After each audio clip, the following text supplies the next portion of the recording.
Hello and welcome, stargazers, to another illuminating episode of the Outlaw Astrology Podcast. I'm your intrepid star guide, APM, and today we're continuing our archetypal journey through the zodiac with Leo, the sovereign self.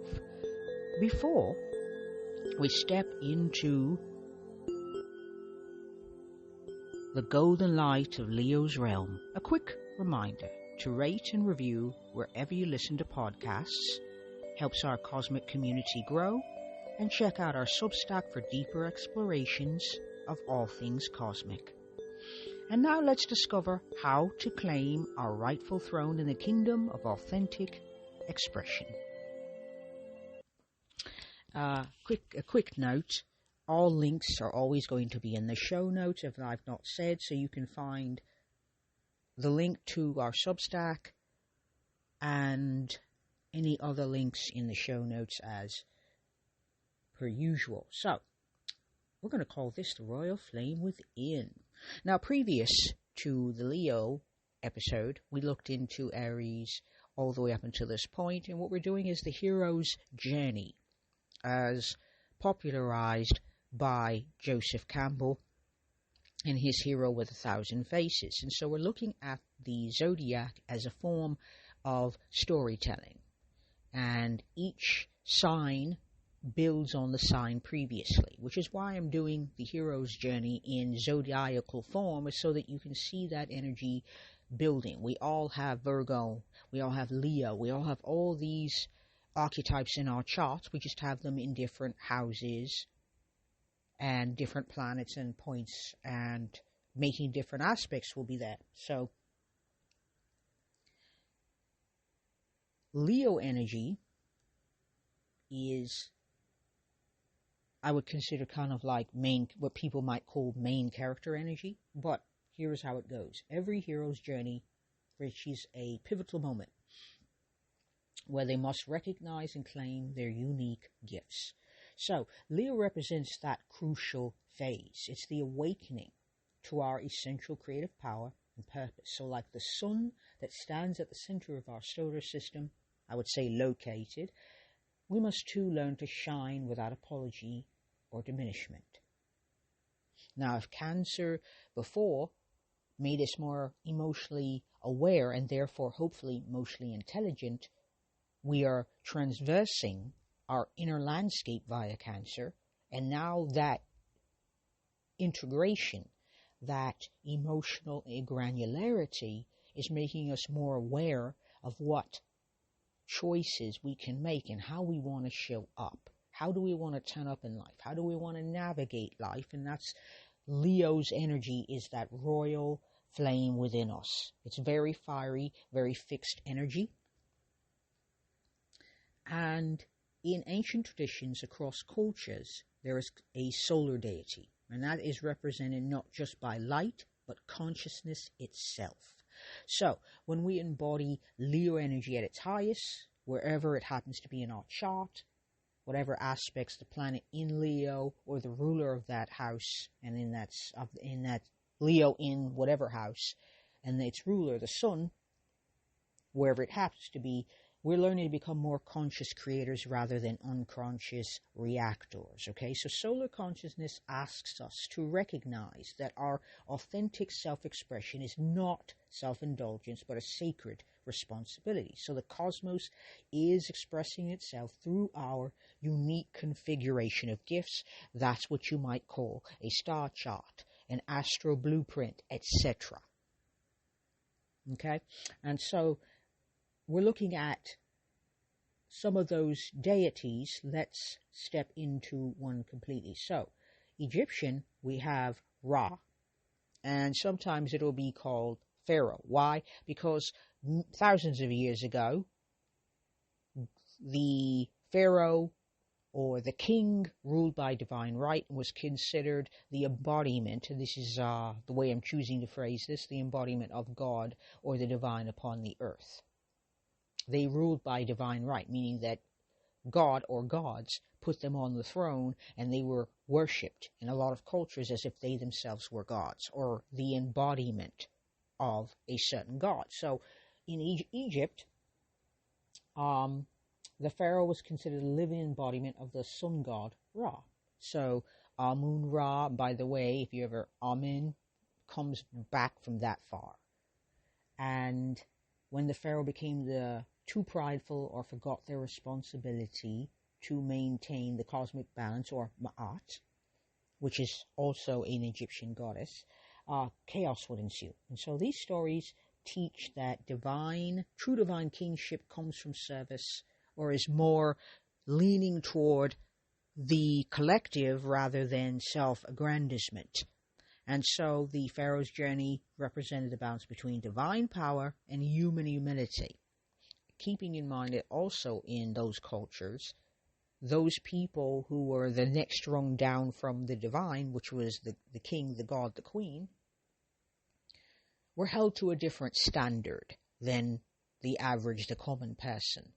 They were expected to be role models for how to navigate society, for how to exist in that society, etc., which is something we don't do at all in our current society. So the king would be held to a standard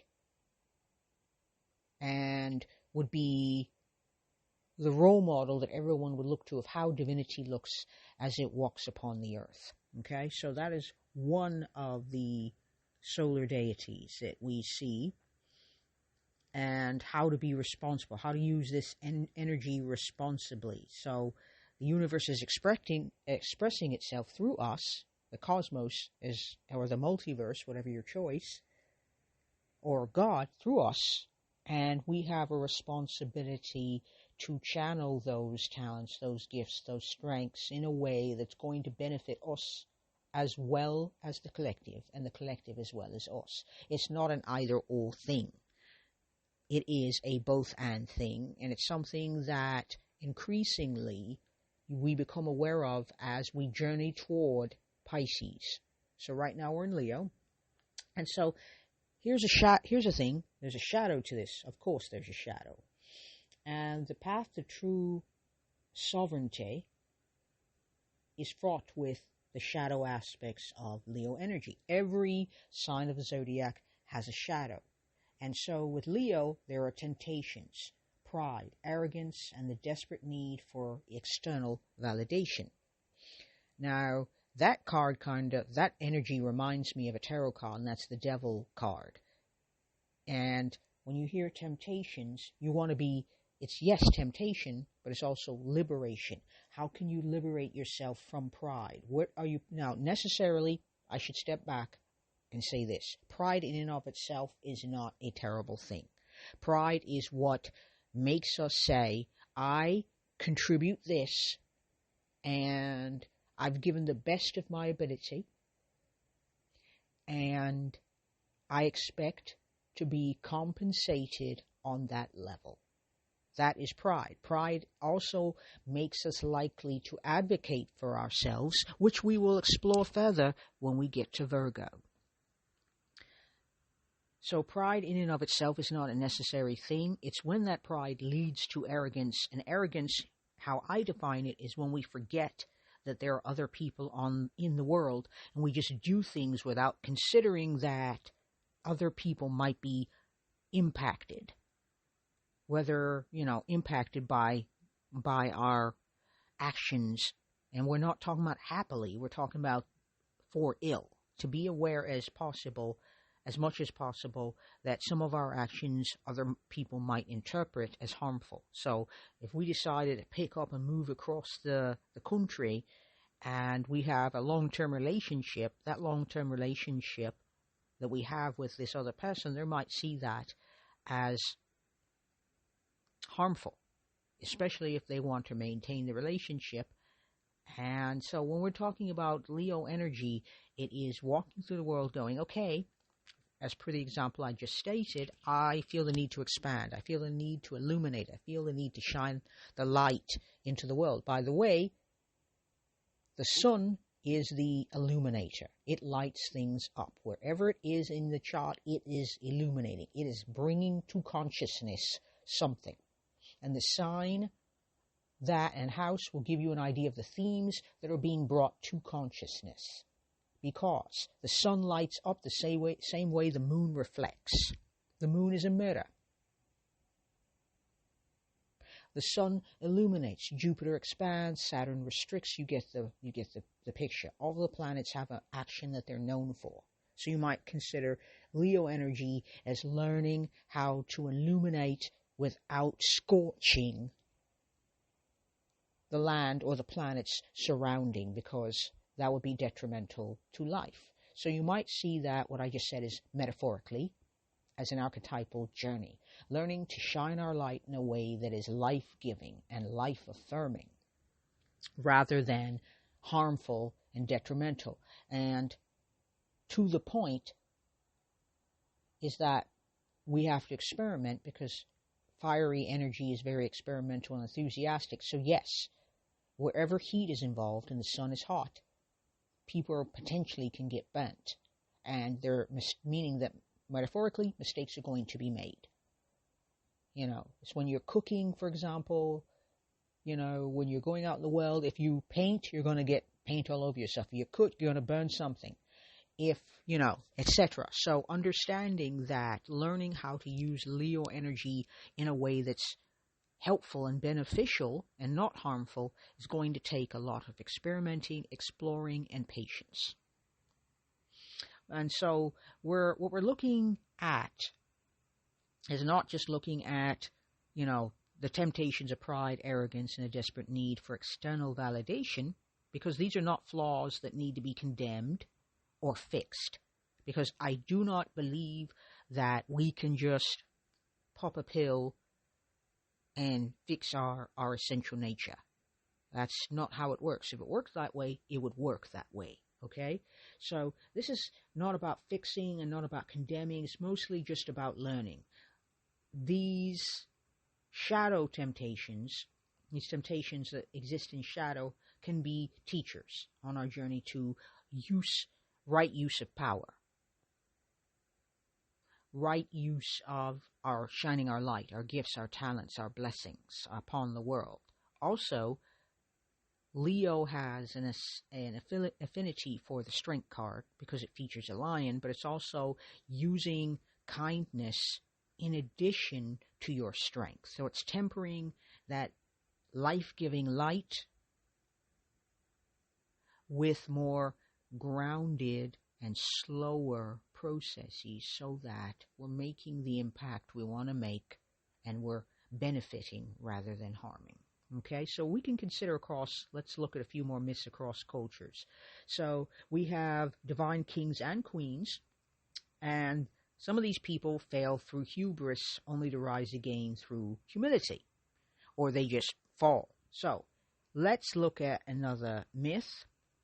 Now we're going to be looking at Celtic British, and this is Arthur, and that would be King Arthur, that king.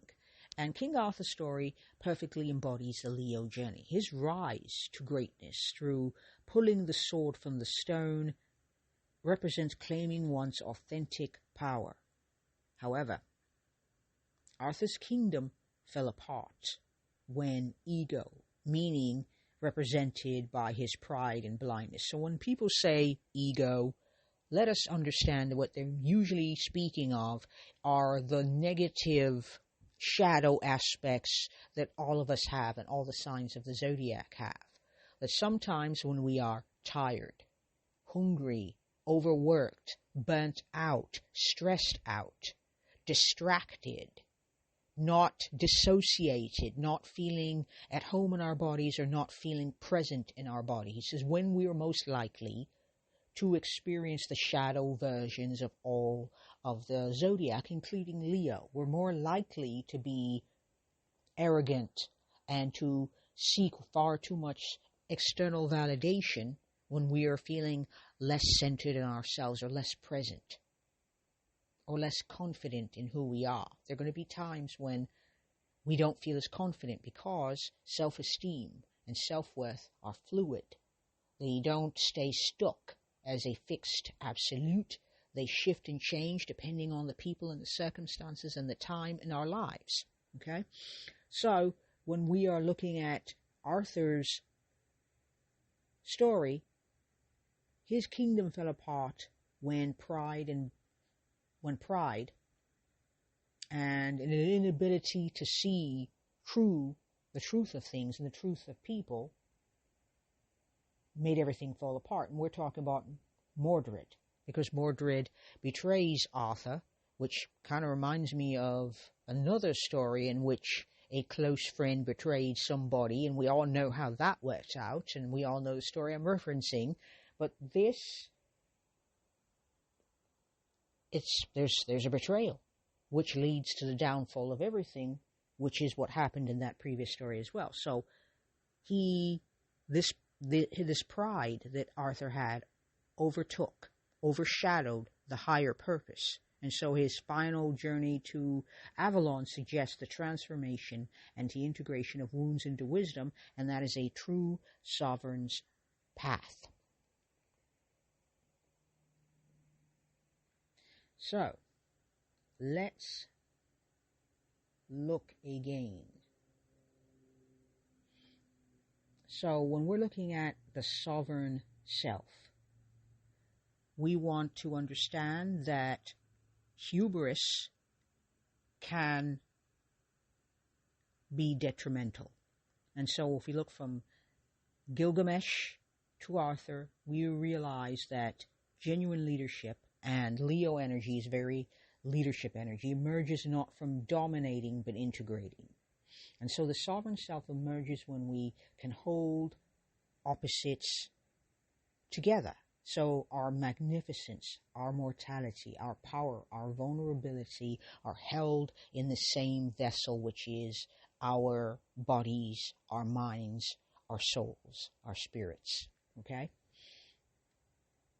And so let me share another myth.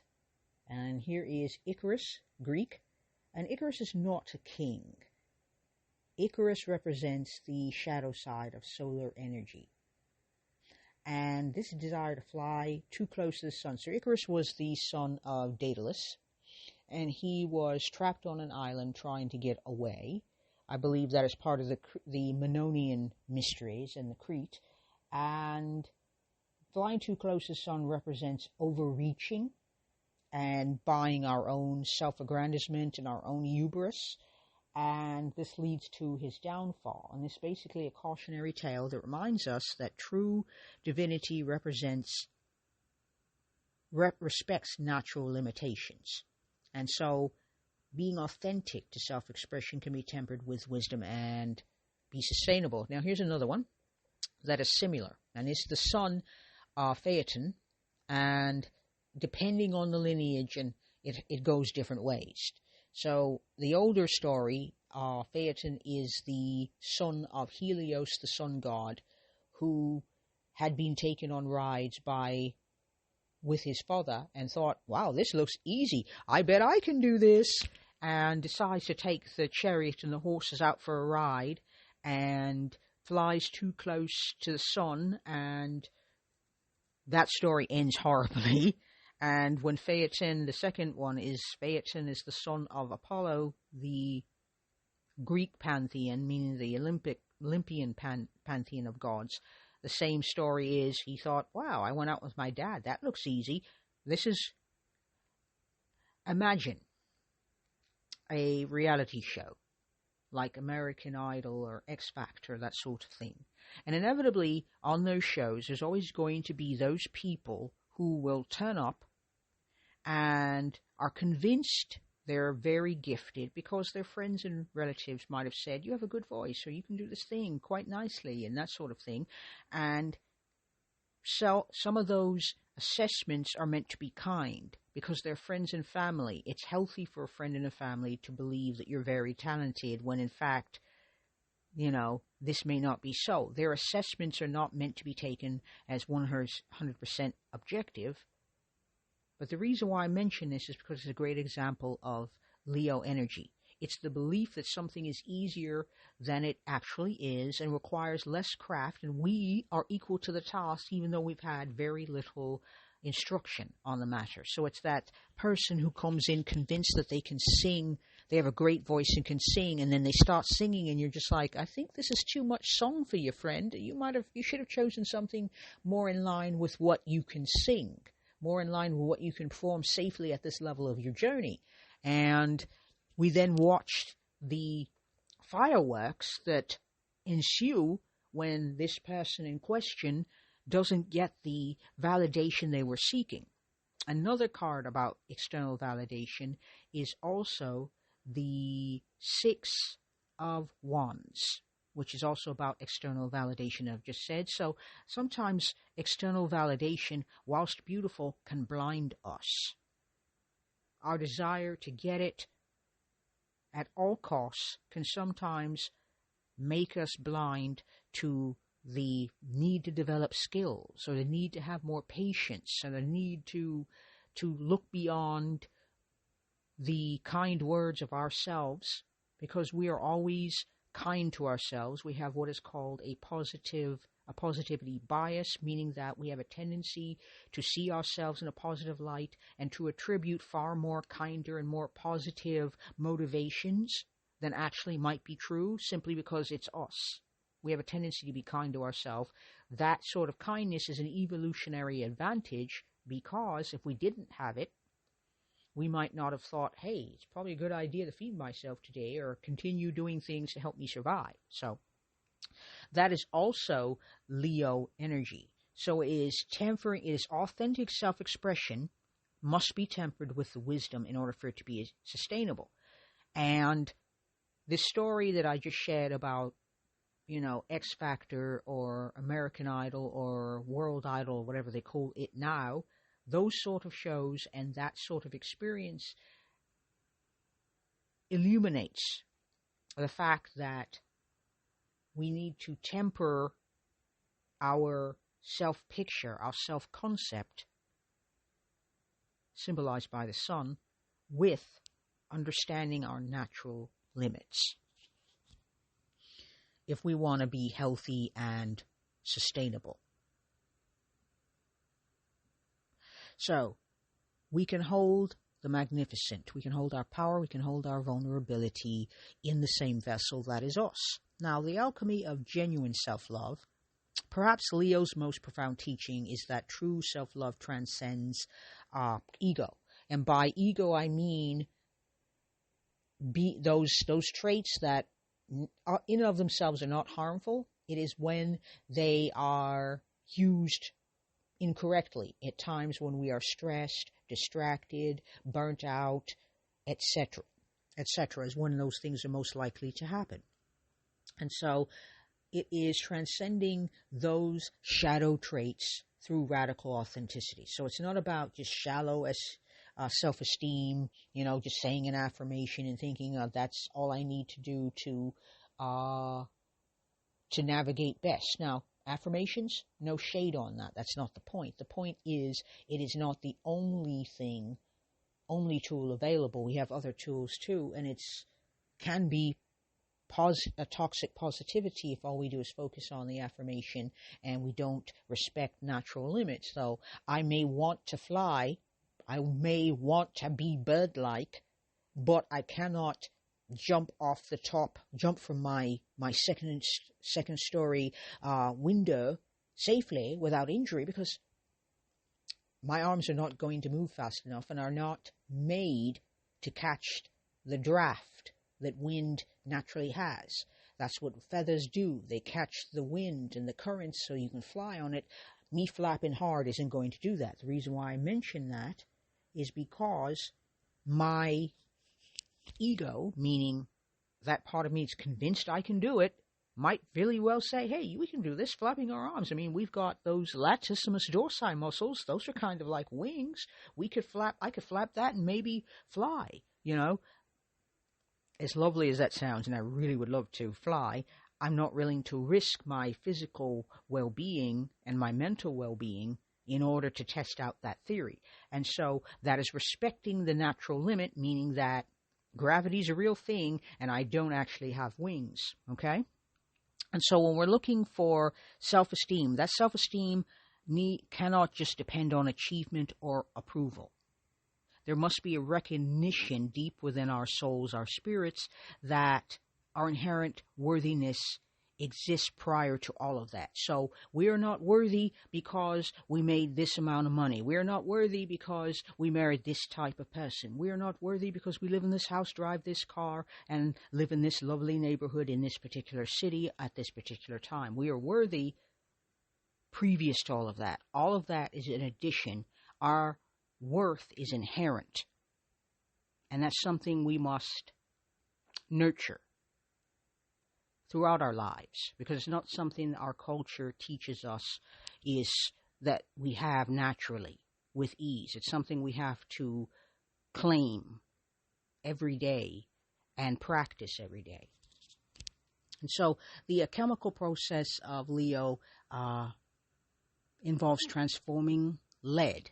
So the lead of arrogance, the lead of self-importance into the gold of genuine presence, meaning that I am important, and so are you, and so are you, and so are you. And if we are all important, then no one actually is important. So it's kind of a paradox. We're all important, and yet no one is important. Because in order for us to have important people, we must also have people who are not important. And so it's an egalitarian type of vibe here. And when we fully inhabit our center, we become more connected to everything around us. And so the sun in our charts, and therefore the Leo parts, is to be able to share and our abundance, our magnificence, our beneficence with others without feeling depletion. And that is intelligence, creative intelligence. It's the understanding that, yes, there are limits. And if you want to share things without depletion, you must be aware. You must understand when sharing, when you can share and when you have it, meaning you are well rested, well fed, well sustained emotionally in your relationships, socially, spiritually, soulfully. All of that is, most days you've got that sorted and can then give from a place of abundance. But in times of stress, in times of illness, in times of injury, etc., that well that cope within us might very well be depleted, and that would be not the ideal time to share of ourselves. So we can discover that our creative energy multiplies when shared rather than hoarded, because we live in currently a moving toward post-scarcity society. We are currently still in the late stages of a scarcity-based society. So this is the mystery at the heart of Leo's generosity. It is knowing, it's the wisdom to know when to share, because I have the resources and I'm well resourced and healthy, and I can share in a healthy and beneficial way, and knowing when I am not well resourced, I'm feeling depleted, and I cannot share in a way that's going to benefit myself and others. It is a both and. Leo is both and. Where Gemini gets us into the either or, Cancer takes us into the liminal between those two states, and then we arrive at Leo where it's a both and thing. I don't have to choose between this or that. I can have this and that. Okay? And so I think that just about does it for today, this episode. And so we have completed our exploration of Leo's radiant realm, and so we want to consider that sovereignty is not something that we can achieve. It's something that we can recall. And so the throne that we seek, however you might define throne, because a throne is merely a target to shoot at or to aim at, and that it has always been ours. It's not something that, it's not about dominating others. It is the center point of being authentic. And so the key takeaway here is our creative expression is not a luxury. It's not an indulgence. It's our primary offering to a world or to a cosmos in need of genuine light. Okay? One last thing. We are on Instagram, Pinterest, and YouTube, and you can find those notes in those links in the show notes. There is a newsletter on Substack. That link is also in the show notes. There is a free and paid version. So, thank you very much, star people, for tuning in. I appreciate you. If this episode has sparked something within you, I invite you to commit to one act of courageous self-expression this week. Something that feels both frightening and resonant and true. Okay, so until our next cosmic conversation, may you wear your crown with both pride and humility. This has been APM. This is the Outlaw Astrology Podcast, where we don't just interpret the stars, we embody their wisdom. Shine on, star people. Peace and astro magic.